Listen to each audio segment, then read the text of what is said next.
How long can you hold your breath? And what does that have to do with emotions? Start by taking a deep breath and holding it as long as you can. And when you're done holding your breath, use the timer on screen to make a note of how long you held it for. And this exercise is going to help us learn to manage and regulate our emotions better. We often experience emotions as physical sensations, tightness or tension in our throats or chests, a pounding heart, stomach discomfort, and so on. These sensations can be really uncomfortable, but if we try to fight them, ignore them, or force them to go away, they fight back and become even stronger.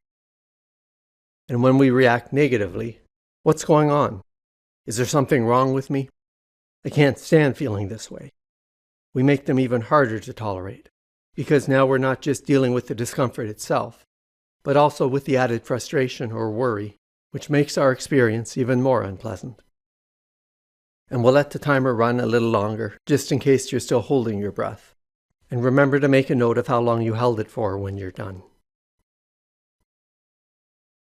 Now I'm going to ask you to hold your breath again, but with a twist. So I'd like you to take another deep breath and hold it as long as you can. And this time, as you're holding your breath, whenever you feel a strong urge to breathe, try to notice exactly where in your body you're feeling this urge. And then see if you can just allow these uncomfortable feelings to be here without taking a breath yet. And pay attention to what happens to this urge to breathe as you open yourself up to it and accept the discomfort without fighting it. Just allowing any unpleasant feelings or discomfort to be here. Eventually they'll go away when you take a breath, but for now, it's okay that they're here. And just see if you can continue to hold your breath despite the uncomfortable feeling, until the urge to breathe becomes overwhelming. And then stop holding your breath and make a note of how long you held it for this time. And let me know in the comments what your results were and any differences you noticed between the 2 times you held your breath. Most people find they're able to hold their breath longer the second way.